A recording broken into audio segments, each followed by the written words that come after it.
एका गाडीने 100 किलोमीटर अंतर जाण्यास काही वेळ लागतो.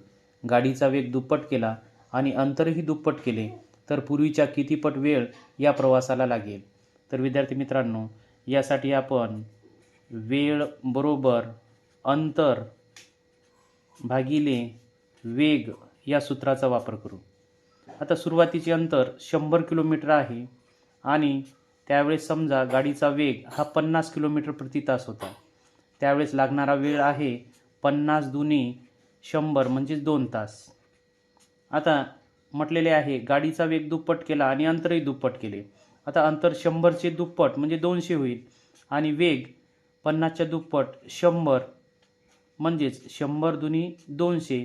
या प्रवासाला सुद्धा 2 तास वेळ लागणार आहे. म्हणजेच या प्रश्नाचे उत्तर आलेले आहे की वेळ हा पूर्वी इतकाच लागणार. म्हणून पर्याय क्रमांक सी हे अचूक उत्तर आहे.